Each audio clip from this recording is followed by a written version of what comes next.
नमस्कार, आप सभी का एक बार फिर से स्वागत है हमारे चैनल संस्कारी बेटी पे।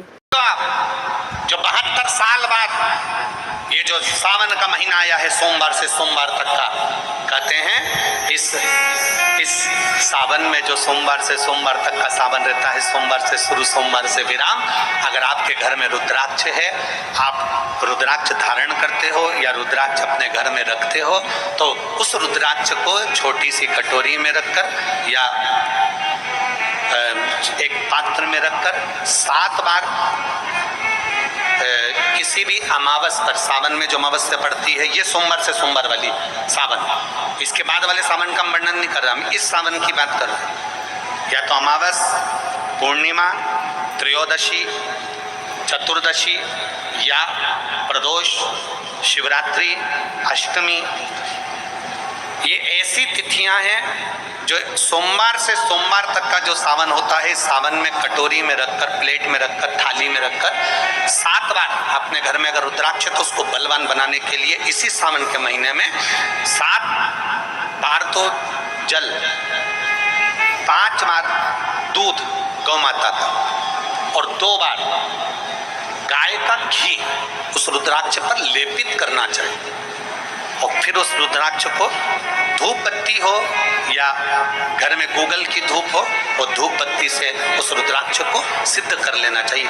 कुछ नहीं आता ना, शिव का नाम लो, श्री शिवाय नमस्तुभ्यं बोलो, और उस रुद्राक्ष का स्पर्श कर कर अपने गले में धारण करते हो तो गले में, पूजन में रखते हो तो पूजन में, या किसी कार्य सिद्धि के लिए रखते हो तो कार्य सिद्धि के लिए। अगर ये सोमवार से चालू होने वाले सावन को, सोमवार से विराम होने वाले सावन में अगर हम सिद्ध कर लेते हैं तो वो रुद्राक्ष हमारे जीवन का सबसे श्रेष्ठ रुद्राक्ष हो जाता है, सर्वश्रेष्ठ। अगर आपने हमारे चैनल संस्कारी बेटी को अभी तक सब्सक्राइब नहीं किया है तो सब्सक्राइब कर लीजिए, चैनल को लाइक कर दीजिए, शेयर कर दीजिए। चलिए जानते हैं आगे की अगला उपाय। इन कार्यों को अवश्य करें। यह 72 वर्ष बाद अब आया है ऐसा संयोग जो स्वयं गुरुजी बता रहे हैं। इसी सावन में 4 मुखी 3 रुद्राक्ष, कितने? 4 मुखी कितने? 3। 5 मुखी रुद्राक्ष 3 और 6 मुखी रुद्राक्ष 3।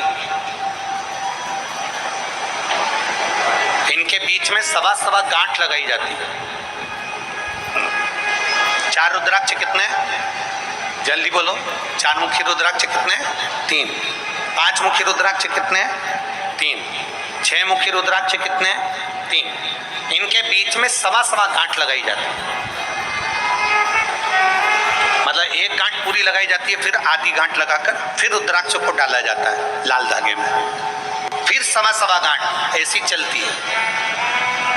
9 रुद्राक्ष होते हैं कुल टोटल। अगर ये 9 रुद्राक्ष को शंकर भगवान के शिवलिंग के पास में रखकर, ये सावन, इसको अन्य सावन में नहीं कर सकते, केवल इसी सावन भगवान शिव के मंदिर में शिवलिंग के पास उसको रखकर 7 लोटा जल, 5 बार दूध और 2 बार घृत अगर लेपन कर दिया जाता है उस माला को, और उसी माला को हम बेलपत्री के पेड़ के नीचे बैठकर अपने गले में अगर धारण कर लेते हैं तो दुनिया का ऐसा कोई कार्य नहीं जो तुम्हारे लिए हो नहीं, पक्के में होकर ही मान। उस रुद्राक्ष का इतना मान। ये तुम जो सहज में सुन रहे हो ना, हम फिर कहेंगे दया सिंह, जो हम फिर दया सिंह जी को धन्यवाद देंगे कि ये जो सावन के महीने की कथा लिए दया सिंह जी, ये साधारण नहीं है। दुनिया के लोग भले इसको सहजता में रखें। 27 जुलाई 1953 में ये सावन आया था, उसके बाद 2024 में ये सावन आया। लोग तरसते हैं इस सावन के लिए कि इसमें हमें रुद्राक्ष को सिद्ध करना है, हमें इसमें बेलपत्र का पान करना है, इसमें हम जो मांगेंगे हमारा बाबा कृपा करने के लिए तत्पर रहता है। ये वो रुद्राक्ष का आनंद उठाते हैं। मैं धन्यवाद देता हूं दया सिंह जी आपको बहुत बहुत, और पूरी समिति को, बोलबम सेवा कल्याण समिति को धन्यवाद। तो सहज मत समझना। क्या फल मिलेगा? हम तो कहते हैं कि 3 महीने में मिलता है। हम तुमको कहीं नहीं जा रहे, 1 महीना तुम्हारे इसी छत्तीसगढ़ में है। हम 1 महीने में फल देखना प्रारंभ करेंगे, प्रयास करेंगे। आप उस सावन की महत्वता तो जानो, शिव नाम की महत्वता तो जानो।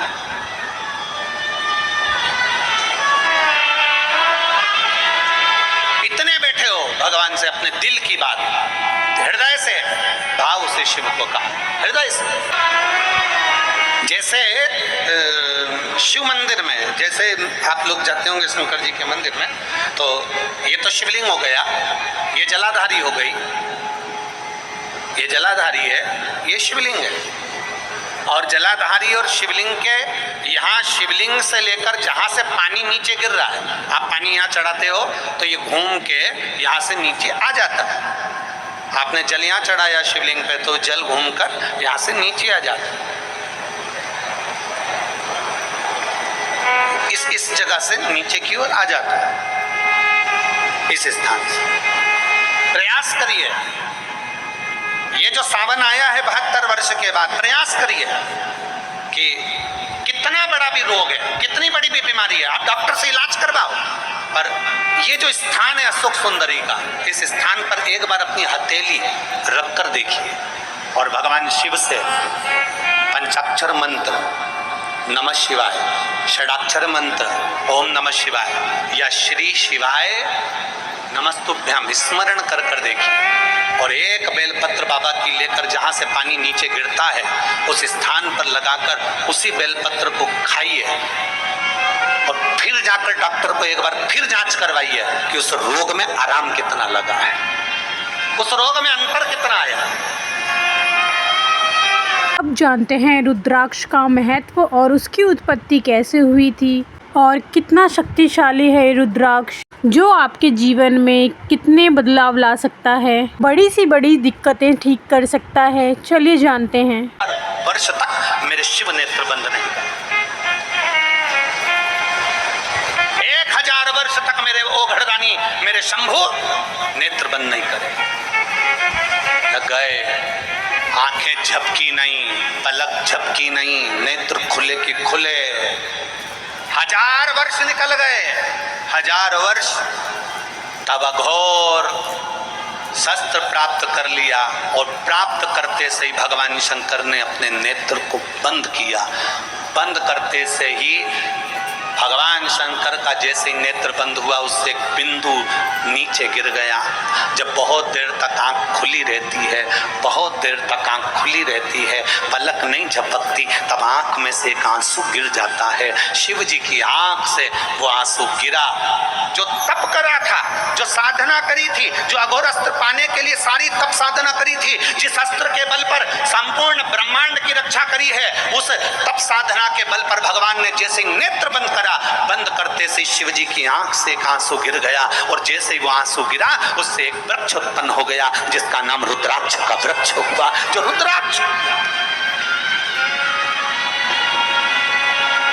अब जरा ध्यान देना, रुद्राक्ष ऐसे ही नहीं उत्पन्न हो गया।